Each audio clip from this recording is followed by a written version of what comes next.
So I think being intentional is a really, really important thing. Like, what is the goal that you are aiming for, and how are you going to get there?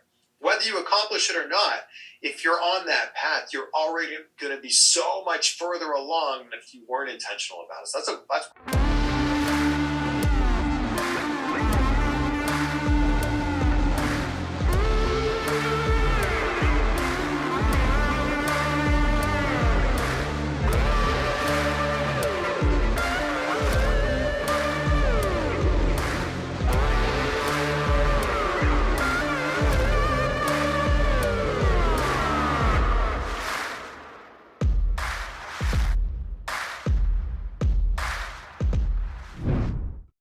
What's going on, everyone? I'm Mike Ashabi, and welcome to another episode of the True Life Network podcast. Today, I have an awesome guest for you guys. He's a 4-time Emmy Award-winning TV host, entertainment reporter, as well as a YouTuber. Today, ladies and gentlemen, I bring to you the one and only Chris Van Vliet. Chris, thank you for joining us. Mike, so good to see you, man. Thank you so much for having me on the show. Yes, sir. I appreciate it, man. I mean, when I met you at the conference that we did the other day, about a month ago now. Time flies, man. I took interest and I wanted to, pick your brain and, provide value for my people here.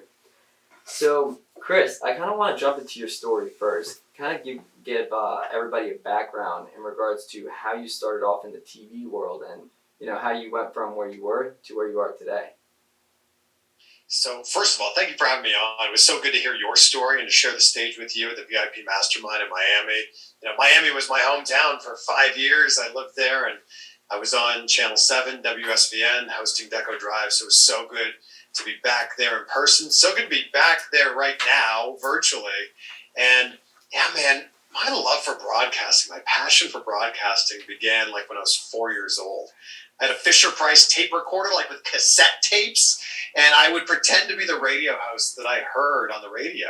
And I just always loved that idea of presenting and performing. I was in plays growing up, in school and in church. I did the morning announcements. Like, the whole reason I ran for vice president of the student council in high school is because they were the ones that got to do the morning announcement.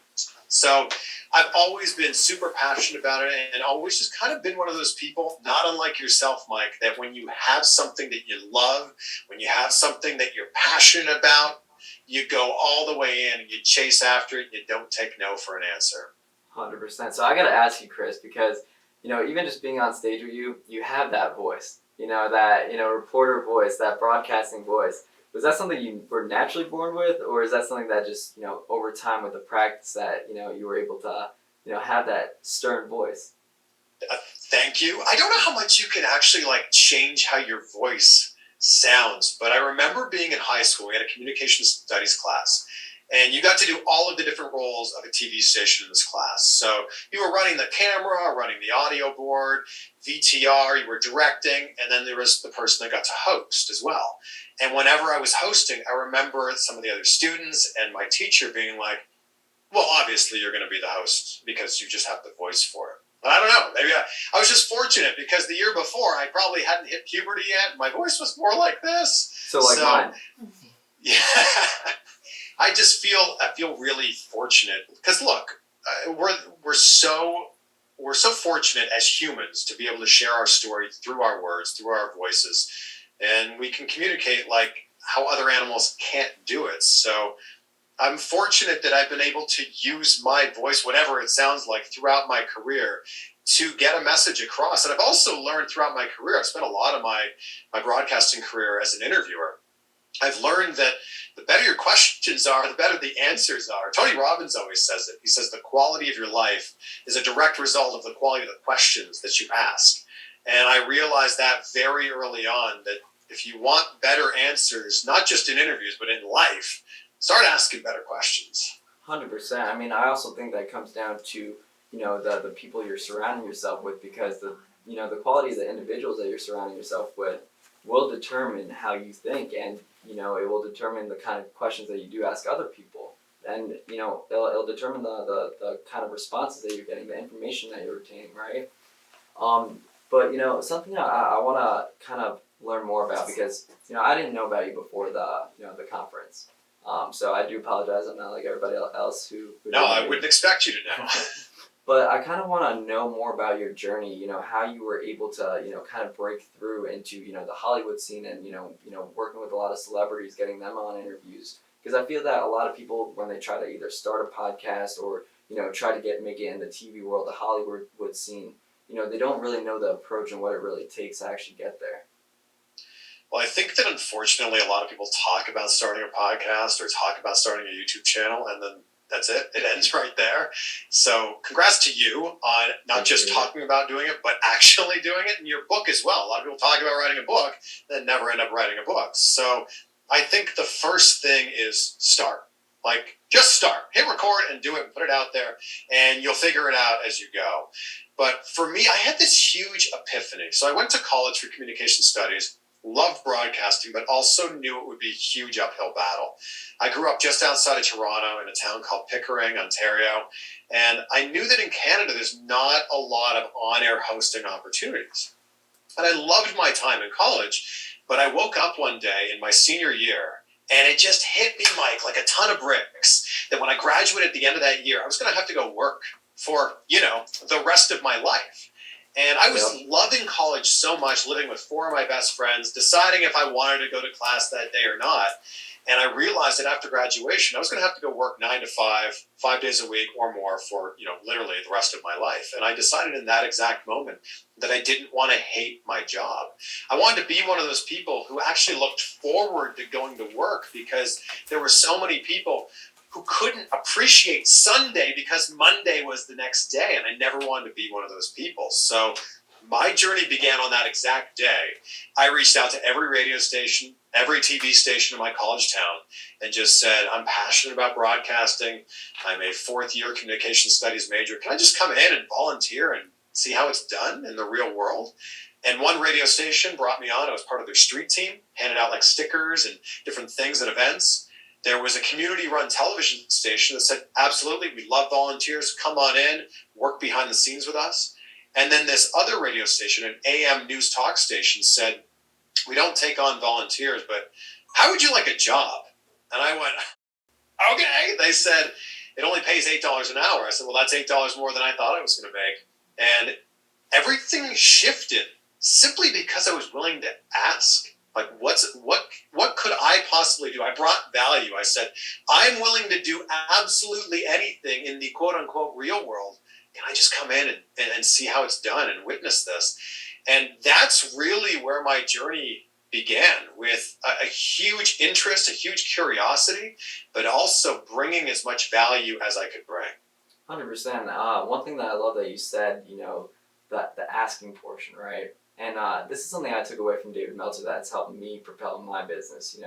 Most people, what happens is they're humble enough to go ahead and say, hey, how can I be of service to you, right? Everybody's humble enough to say, hey, you know what, I want to be, someone who helps out. But everybody's ego is in the way of asking for help themselves. So, I even started implementing with, prospects that I talk to, and if I'm truthful, hey, my product or service isn't going to, benefit you, I typically say, hey, but do you know anyone who would benefit from my services and what I'm doing here, right? And I think that changed the game for me in my business, because, I wasn't holding myself back, just like how you were going out and you were, basically asking, and you were, you get what you asked for, right? Yeah, and I think that some people are also like, there's a fine line here, right? Because I think that some people go, I'm going to give this to you. Here's the value I'm going to give to you. And then they kind of sit back and go, oh, now what are you going to give to me in return? And I don't think it should be like that. I think you should be giving of yourself, and then don't be afraid to ask for something, but don't give expecting something in return. You should be doing it for that other person, not doing this for yourself. So I think that that's a really important thing. And look, the answer is always no if you don't ask. If you don't ask, the answer is always no. But I think that if you can lead with value and say to someone, here's what I could do, hopefully they see the value there. And you know this from firsthand experience.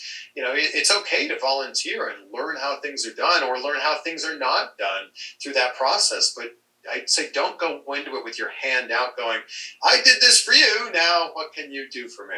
Yeah, I mean, it comes down to that expectations. The saying that they always say that, expectations leave you up for disappointment, right? So when you go in thinking that, hey, you know what, I'm going to go ahead and get this in return, it's not about the other person. It's not you. You got to start thinking that it's bigger than you, because you're expecting that in return for yourself. You're only thinking about yourself at that point, right? So Yeah. I mean, just the kind of questions that you have to go ahead and think to yourself, hey, what do I need to do? How can I actually provide value to others? And that's how I value myself too. Because I'm doing something for somebody else. It's not only about me, and I'm feeling a sense of fulfillment from that, right? Fulfillment's the key ingredient to happiness, right? Yes. Yeah. Absolutely. But more in regards to your broadcasting journey, and you being a 4-time Emmy Award winner, right, for a TV host. Talk to me about that. How'd you position yourself? I don't even know the time frame that it took for you to accomplish that, but that's a huge accomplishment that most people can't really say that they've done in their life. Yeah, and thank you so much. Like, look, starting off my broadcasting career just outside of Toronto, in Canada in general, was definitely a bit of an uphill battle, especially since in the US, that's where most of the content is made, both in radio and TV. I also got into broadcasting before YouTube existed. I got into broadcasting really before social media existed, so it shifted and changed like a lot. The word podcasting didn't even exist when I was starting my broadcasting career. So, I told you how I got the first volunteer jobs and kind of like jammed my foot in the door. I didn't stick my foot in the door. Like, there was a tiny little, minuscule little crack, and I jammed my foot in there until we could open it up. And then when I graduated, I kind of thought to myself, I need an internship. Hopefully an internship and me providing value in that internship could maybe lead to me getting what they call in the industry a demo reel, which is basically like a highlight reel of like, here's what I'm capable of doing on air. And I reached out to all of these different internships and didn't hear back from any of these TV stations or any of these radio stations. And I had reading week coming up, spring break coming up. And I reached out to this small station in Peterborough, Ontario, an hour from my parents' house, an hour from my hometown. And I scoured the internet and found the general manager's email address. And I lied to him. I sent him an email and said, spring break's coming up. I'm going to be there next week. Could I come and just chat with you about a possible internship? And he wrote back and said, we don't usually do that, but if you're going to be in town, sure, swing on by. And again, total lie. I hadn't been to this town in like 10 years and certainly wasn't planning to spend my spring break in Peterborough, Ontario. I'd rather be there with you in Miami. So I went in and he said, look, I see something in you. You've built up this resume with this volunteer experience. We'll create an internship position for you. And then I was driving an hour each way to my internship and working my old high school job at the pet store in the fish department so I could pay for the gas to drive to my internship. So like, it was just about making these sacrifices early on and being able to see like the scope of like, maybe this doesn't make sense today or tomorrow or next week or even next month, but in the long run, this could really pay off. And for me, it did. That internship ended up turning into a job. I was still driving an hour each way, but I had a job now. And then that ended up turning into me being on MTV2 in Canada. And that's when I really started interviewing a lot of celebrities and entertainers. And then from there, a couple more jobs later, I ended up getting into the US. And that's where you can really open up the opportunity to win an Emmy. And, I have them behind me here, but it's meant so much to me because that's like the pinnacle. In television, that's the pinnacle. And to be able to be honored by your peers for something like that, yeah, it definitely means a lot, like a huge, huge honor to be even considered for it. I mean, at the end of the day, when you look at it, the things that you went through to get there, though, it's an investment. You say sacrifice, I call it an investment, right? And as you were saying, you can't see it while you're going through it, right? But I always tell everybody, stop sacrificing, your long-term self-respect for short-term comfort. So even though you couldn't see it in that moment, you still had the drive to say, hey, you know what, I'm going to make this happen and go all in because you were thinking about the long game. Right. And I think there's a lot of people now that aren't even willing to do an internship because they're like, well, how am I supposed to pay for this? How am I supposed, this apartment doesn't pay for itself. Find a way. right? If this is something you really want to do badly enough, you'll either find a way or you'll find an excuse not to do it. And I think that that's a really interesting thing in any industry. Obviously, I know broadcasting pretty well from spending my whole career here, but you start to realize after graduation who's actually cut out for it, who's actually willing to put in the work, and who is just talking about it or who thought it might be a good idea. And it's so interesting in any industry because you start to see that. 100%. I think it kind of goes, takes into, it kind of reflects on something that 50 Cent said. And he goes, now, damn, homie, in high school you was a man, homie, the F happened to you, right? And if you really look at it, before graduation, you think all these people are going to, be successful. It's kind of the people who fit in, but then it's usually the person that you don't really have awareness around at first because what are they doing? They're putting in the work, right? Yeah. And then all of a sudden, it's a funny thing to see like people that peaked in high school, and this is no disrespect to them, but it's funny. A lot of the people who were like the star athletes in high school or the most popular people in high school, and you look at them now, 5, 10, 15, 20 years later, it's like, oh, it's exactly that lyric that you were talking about. It's like, did you not want more? Did you not want to aspire for more? Well, I think it comes down to this. I was actually talking with Tim Story. He was on the podcast. And what I believe it comes down to is, look, when we're in high school, during that somewhat adolescence time in our lives, when we're still growing up, we're surrounding ourselves and we're getting, accepted, right, with the people. So with all that acceptance, we're not ready for rejection. And then, the kid who is constantly rejected, the outcast, once he gets to the real world, he's used to it. So he's still himself and he's really putting in the work. When that kid who was constantly popular and, getting, accepted all the time, once they reached their first point of rejection, they were just like, hey, I'm not used to this. And then it just beats on them. So they don't have the drive to keep going on it. So, that was my perspective on it. I don't know if you have a different perspective. What I think is interesting is like, for as many people that hate on the internet and hate on social media, I think that there's so much value there as well. I think that social media or the internet is like a tool. A knife could be used to cut someone, maybe kill someone, or a knife in the hands of a surgeon could be used to save someone's life. And what I love about social media and the internet now is before that, it was really hard for you to find your tribe in school or high school or even college. It was hard. Now, I had some really niche interests growing up, like super passionate about bass fishing, super passionate about professional wrestling, which are like really, really niche interests and niche hobbies.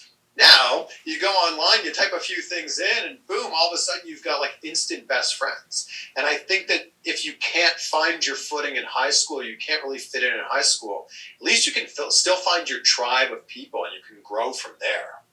Well, I think that in high school, if you can't find your tribe of people, I think it's actually a blessing in disguise. And the reason why I say that is because in order for you to develop as a person and, grow and really understand your true self, you got to disengage from the noise, right? Mm-hmm. You got to spend time alone because at the end of the day, you have no idea how much external influence we all have on ourselves. It's the music we listen to, the TV we watch, what we're consuming, and the people, more importantly, also the people that we're surrounding ourselves with.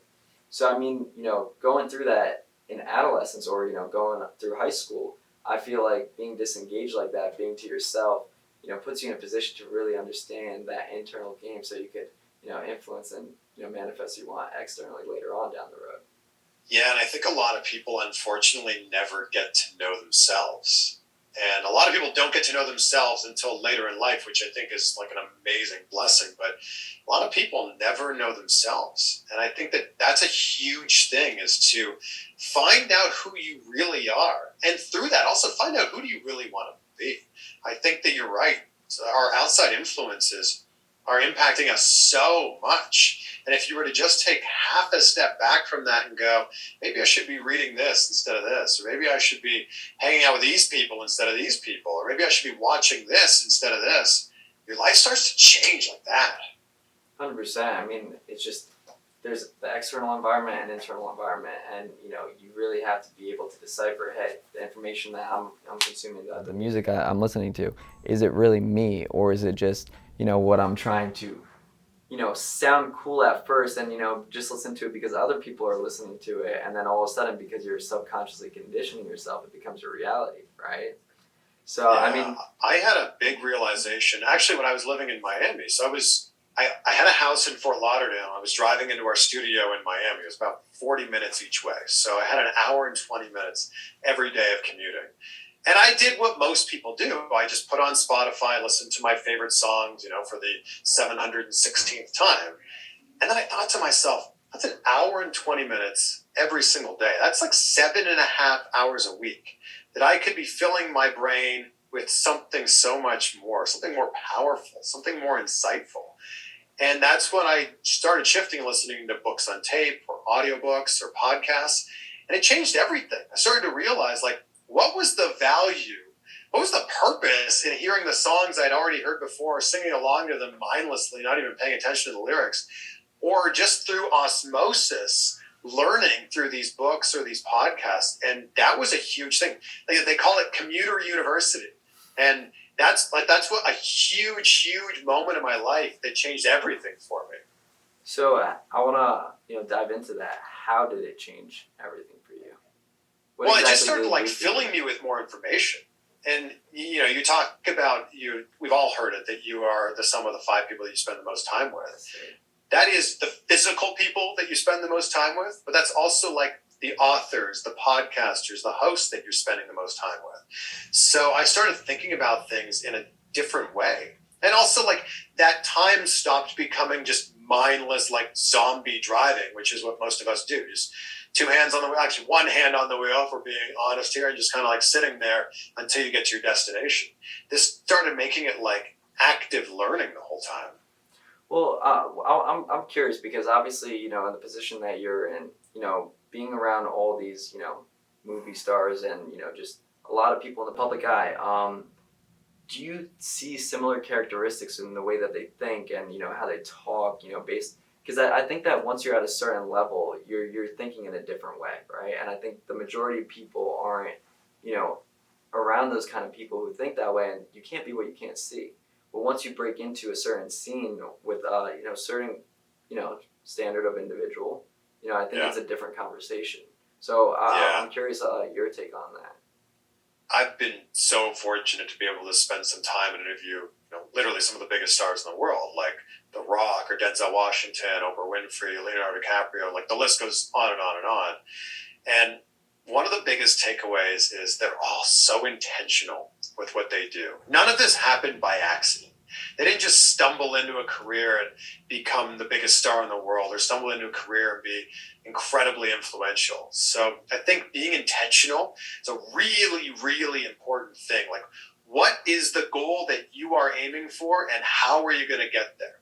Whether you accomplish it or not, if you're on that path, you're already going to be so much further along than if you weren't intentional about it. So that's one. And I think number 2 is just how conscious of their energy that they are. Someone like Will Smith has this massive energy that fills the room from the second that he walks in. And I think that being conscious of the energy that you bring to a situation, Oprah is another amazing example of that.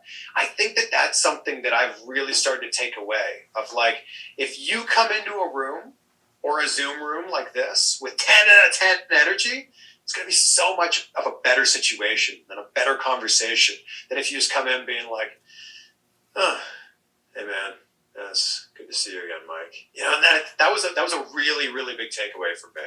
But here's the thing too. I truly believe that a lot of people don't know how to, manipulate their energy to bring that out and, engage with people in that certain way. Because I think that most people are focused on just them, right? When you start realizing, to me, it's when you start realizing that it's bigger than you and that your life really does impact the people around you. I think that's when you start opening your perspective to, hey, you know what? I got to be present. And I think present brings the energy, in my opinion. Yeah, being present and also being interested. And I think that so many people in this space, Mike, are trying too hard to be interesting. And that's I understand where you're coming from, but if you start with being interested first, you start by just asking simple exploratory questions like, If I asked you, Mike, like, what are you most excited about these days? Instead of saying, how's everything with you or everything good with you? We ask that question all the time. What are you most excited about these days? That your answer will say so much about you. And I think it's important to be interested. And you know this from what you do for a living. That is such an important thing. 100%. I mean, it's just a different perspective, right? But most people, I think that their perspective is just, when we're growing up, we're taught to, keep to ourselves, don't do anything, that's going to embarrass family or things like that. So people don't really know how to engage properly with people. And, in your career, communication is a huge portion, right? So effective communication comes down to being interested, right? Oh yeah, and look, I think that this starts in schools too. Like we're told to sit down and be quiet. That's not how you learn. And we're learning that now that we've graduated from school and we're in the quote unquote real world now. But you're told so often growing up to just sit down and be quiet. And I think that the effective way of learning is the exact opposite. I think that you got to be able to put yourself out there and be interested in other people and ask lots of questions instead of just being told, like, here's how it is. 100%. So curious though, I know that you're talking about intention with all these, people in the public eye. They're all acting with intention, either their conversations, their actions, etc. What is a couple characteristics that you realized, about them besides the intention, that allows them to be who they are, where they're at in their life? I had a moment with Tom Cruise on the red carpet for the last Mission Impossible movie in Paris, and the Eiffel Tower was behind us with thousands of screaming fans. And Tom Cruise, one of the biggest movie stars in the world. And after I interviewed The Rock, Tom Cruise was at the top of my list of people who I wanted to interview. And I realized, just sharing a really brief conversation with him, how important being present was. And he looked me in the eye and we shared a conversation while thousands of people were screaming around him. We shared a conversation like I was the only person on the planet.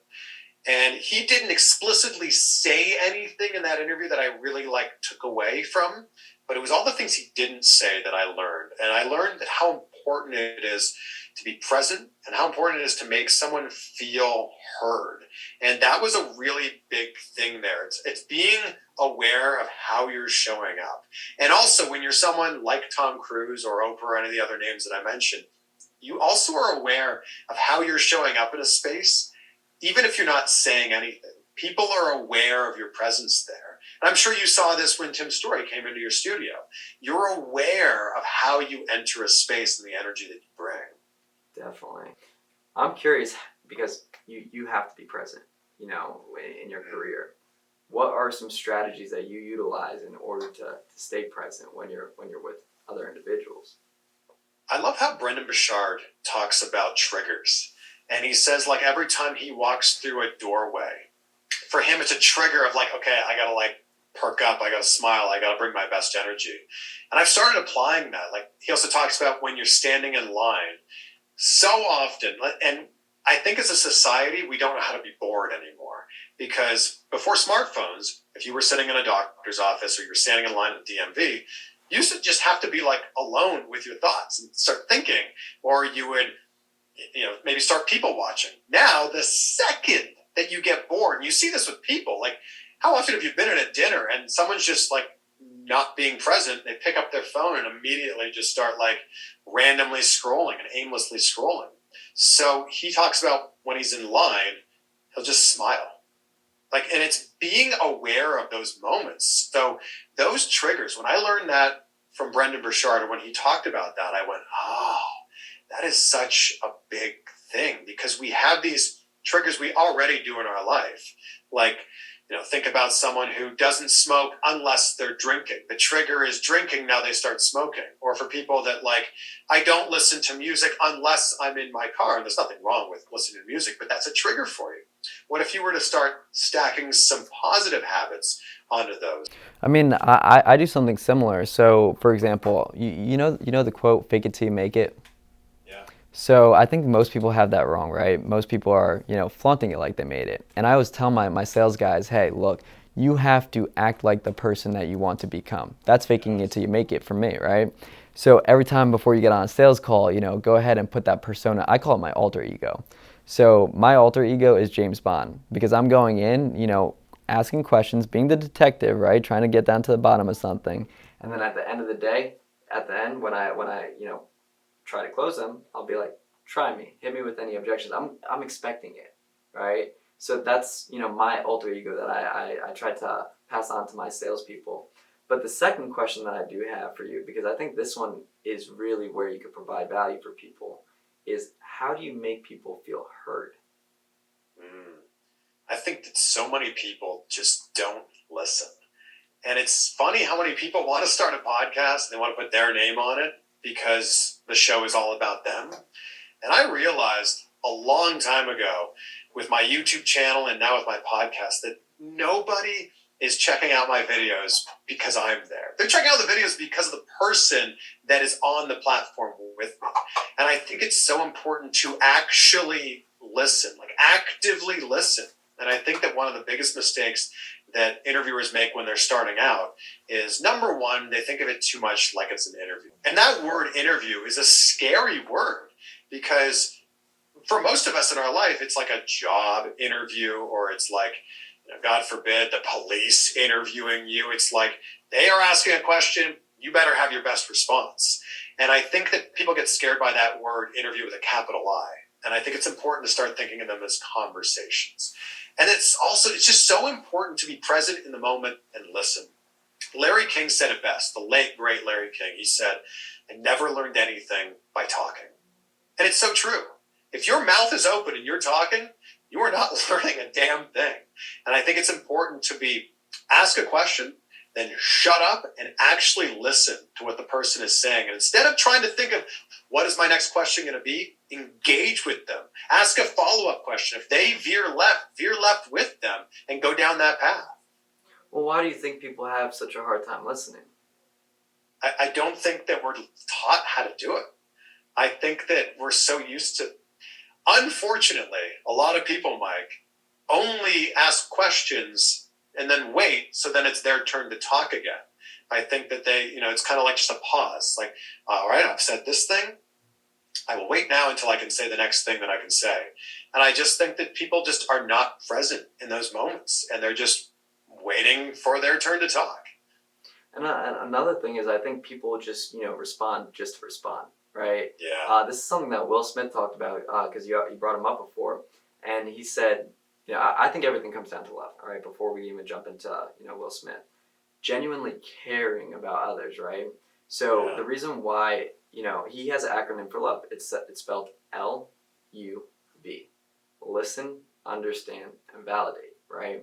So, I think this is huge when it comes to sales too. And I always tell my guys, I try to teach them the LUV portion of it because at the end of the day, sales is not about talking. Communication is not about talking. It's about actively listening, right? This is the L. Truly connect with what they're saying to understand. And then you validate by responding accordingly. In my opinion, here's the problem where most people go wrong. They'll go ahead and, they'll ask a question or something. They're listening. They hear portions of what that person's saying. They start grabbing on and trying to formulate a response rather than fully listening to get the full understanding and then actually respond accordingly to what that other individual is saying. Yeah, I love movies, right? And I think Pulp Fiction's one of the greatest movies of all time. That whole conversation about awkward silences is so true. And I think that people would rather just fill that awkward silence with anything, whether it's meaningful conversation or not. Just fill it with anything rather than just sitting there in silence. And I think it's okay sometimes to take a beat and formulate your response rather than what most people do is they just start speaking and hoping that whatever they're saying out of their mouth right now is going to make sense to you. 100%. Even also, let's say, for example, you got two individuals, right? They're arguing, right? Somebody will say something. This is the worst. I've had it happen to me, right? You're arguing with somebody. You're trying to prove a point, so this way you see if they actually understand you, right? You say something, and then they completely invalidate what you said by turning the conversation elsewhere. I'm just like, Did you hear me? I was like, are you present? Like, are you actually caring about what I'm saying? And I think that's where the value comes into the play, and actually making somebody else feel heard. Like, hey, I care enough to listen to what you have to say, and I want to show you that I understand you. I might have a different perspective or an opinion, but I think that value that I actually took the time to understand you is where, you can actually be there and hear people. Yeah, everybody's favorite subject to talk about is themselves. And I think it's important to start to key in on the things that that person wants to talk about when they're talking about themselves. And the only way you can really do that, Mike, is actually by listening. 100%. So I know we went off track here, Chris. I kind of want to go back into your journey a little bit, because all I know you from is the conference. I know that you're a 4-time Emmy Award winner, but I want to know the kind of relationships that you built throughout your whole journey, because you're connected with phenomenal people, as you were saying. Oprah Winfrey, you met The Rock. I know you had John Cena on your podcast. I saw that one. Definitely saw that one. But I want to know more about the relationships, and honestly, what relationships mean to you. So I've been fortunate to interview a lot of these people when they're on their press tours. So I think it's important, we talk about value. We've talked about value a lot during this conversation, but if they're promoting a book or a movie or a new podcast or whatever it happens to be, they're certainly more open to having a conversation like the one that we're having right now. The biggest relationships that have helped me in my career have been often with the relationship that I've started or I've had with the movie studio. So with Universal Studios or Disney or Warner Brothers. And then they happen to have a big movie coming out that happens to star some of these really big people. So the relationship starts way down the line with someone at one of those movie studios and going, hey, I'd love to do an interview for one of these other movies. Then maybe one of these other movies. And then when Fast and the Furious or Hunger Games or Pirates of the Caribbean come out, please keep us in mind. And it's kind of like it's building that relationship. It's certainly building that rapport. And then what ends up happening that's really cool is then you start to build a rapport with the actual star. Like, I've been super fortunate to interview The Rock multiple times, John Cena multiple times. There are lots of different people. And you get to a point where when you walk in the room or they see your name on the list of interviews that they're doing that day, they kind of light up a little bit. They're like, oh, Chris always brings the best. So I'm excited to talk to him because he's going to bring the best out of me. So do you actually, have like a personal relationship with these people? Some of them, yeah. And I definitely want to make sure that that relationship is always a really professional relationship. There's some celebrities who I have their phone number. I don't want to just hit them up just to like stay on their mind or stay on their radar. I want to always be bringing value with that. So I've been really aware that it is a great privilege that someone has invited you into their world and someone has given you their phone number to either call them or to text them. But I've been really like cautious of not trying to overstep those boundaries. But when I moved out to LA last summer, I had someone who's a pretty big star in the industry was kind of like encouraging me along. And I just sent him a really quick note to say, hey man, like the drive to LA begins today, like 40 hours in the car begins today. And a lot of this is because of you. I sent him a quick video message. And I was expecting at some point throughout the day, maybe he would text me back and go like, yeah, you got this. And 5 minutes later, and seeing this person's name pop on my phone was like, oh my gosh, like that's insane. And just like wanted to call and say, congrats. Like you have done this. Sure, I might have nudged you a little bit, but you did this. And you should be really proud of yourself for doing this. And that meant a lot to me. Not only that person was saying that, but that person took the time out of their day to do that. 100%. There's all these celebrities, they're all in the spotlight. They have so many people, different people, reaching out to them, wanting to do podcasts, wanting to do shows, even just maybe even get a picture with them, right? Stupid things like that. And I think that, once you somehow make yourself memorable to them, like you were saying, throughout all the interactions that you've had, they see you on the list of interviews, and then they're excited, right? But showing them hey, you know what, this is what you've done for me, and I do appreciate it. And actually being genuine about it, I think makes it stand out a little bit more because it's not coming from greed, it's coming from genuity. That's the relationship that you're building, right? You know, it's Yeah. genuine relationship where you're hey, you provided value for me, and by any means, you know, I'm sure you probably don't need it, but like, hey, you know, anything I can do for you too, you know, let me know. Yeah, and I think that when you get to that level, you're being pulled in 1,000 different directions every single day, and you have to. Time is the most valuable thing that we have. We all have 24 hours in a day, and we all have 7 days in a week. And when you're someone that's at that level, you're being pulled in a bunch of different ways, and it's really important how you spend your time. So when you're presenting something like this to somebody, it's basically just to say, like, I appreciate you. I appreciate what you've done for me. And for them to take a second to go, yeah, like, you got this. That meant a lot. Yeah. I mean, it could honestly change somebody's day. But Chris, you It know, can change somebody's life, if we're being honest. for real. But you know what? I actually want to throw a question that you threw at me back at the conference, and this is something that we were just talking about earlier today. I'm curious today. What are 3 things that you're grateful for?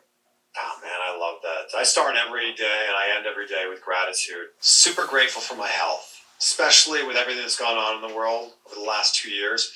I'm so grateful to be here and healthy and able-bodied and able to do, anything that I want to do in a day. Really grateful for my family, and that gratitude for them grew a lot over this time. They're in Canada, and because of everything that was going on, I wasn't able to visit them. So I became really, really grateful for my mom, my dad, my sister, my brother-in-law, and my niece and nephews. My mom and dad just celebrated their 47th wedding anniversary. Wow. And they've been an amazing example of love and companionship. And I'm so incredibly grateful for them. And third, I'm just grateful for the time that we live in and all the opportunities that we have. Like the fact that you and I are talking to each other right now from across the country, from across time zones right now, in real time, it's an amazing, amazing time to be alive. And I think that whatever it is that you want to do out there, it is available to you. It's just a matter of, do you want to take the first step on that journey and start to accomplish that? And I think a lot of people step right up to the starting line and then they just make up an excuse or they tell themselves they can't do it. And I'm just so grateful that we live in a time that if you want something, you can have it. Just got to remove that scarcity mindset that most people have. You know, they're afraid. Yeah. They're afraid of rejection. They're afraid of, being in the wrong because their ego stops them from getting their, it's not going to sound cliche, but living their true life. I love it. I did a podcast about a month ago, and I said, what are you waiting for? Like, we all want to accomplish something great, whether it's writing a book, starting a podcast, starting a business, whatever it is. Maybe it's starting a new career. Maybe it's going after that guy or girl of your dreams, whatever. And so many of us just stop, and we don't ever chase after it and end up living a mediocre life as a result. And I just say, like, what are you waiting for? What is it? What is it really? What is it really that's standing in the way of you doing that thing and you not doing it? Well, I also think it comes down to, people not being clear on what exactly it is that they want.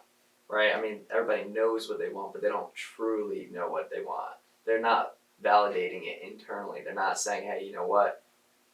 This feels right. This is actually, me. And I think that a lot of people do things just for that external validation, when in reality, you got to just, like I said before, disengage, only seek internal validation, and then go create. Continuing to build, and through conversations like this, like, super grateful to be on here with you, Mike. Hopefully more and more people can find out about what I'm doing and find out about what you're doing, and then it will inspire them to do something themselves. 100%. I love that. I mean, once again, it's appreciating what you have in the moment, being present, right? So yeah, Chris, no, really, really grateful for you for reaching out and asking me to be on your show, and congrats. You've already had some really big guests on here so far. You're just getting started, man. So I'm really happy to be here as you're starting to lay down these initial bricks on your podcast. Well, Chris, I do appreciate you joining me. And honestly, where can people find you? So my podcast is called Insight with Chris Van Vliet. You can listen to it wherever you're listening to this right now. We've had some amazing guests. We just hit episode 275. We've had some really amazing and inspiring guests on there. 275. And you can look for me on YouTube, Chris Van Vliet. On Instagram, Chris Van Vliet. It's VANVLIET. 275. You're up there, man. It's a lot of names. But it's just a drop in the bucket when someone like Joe Rogan is episode 1600 or whatever. Hey, I mean, you're on the road though, right? That's all that matters. Getting there. I always say, like, Joe Rogan is the biggest podcaster in the world. Was anyone really listening at episode 114 or episode 314 for that matter? No. He just stayed consistent, stayed with it, stayed true to himself, and look at him now. 100%. I think it's just consistency and just pump out as much content as possible. Omnipresence. You need to be everywhere at once. Exactly. And that's the world that we live in right now. I love it. Yes, sir. Yes, sir. So, Chris, I appreciate you joining me, man. Honestly, it's been a pleasure. You know, we got to do it again, round 2. And is there anything last minute that you want to tell the audience? Any, insights, little golden nuggets from you?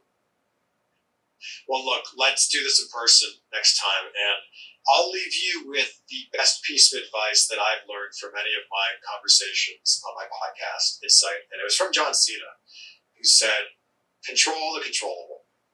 It's so easy to be focused on things in your life that you have no control over. But what you do have control over is how you want to react to the things that are happening to you. So it's simple. 3 words. Control the controllable. Control the controllable. I like that. Well, Chris, that's a good way to end the podcast. So I appreciate you once again, and I can't wait for to do it in person. Appreciate you, Mike. Thank you so much for having me on.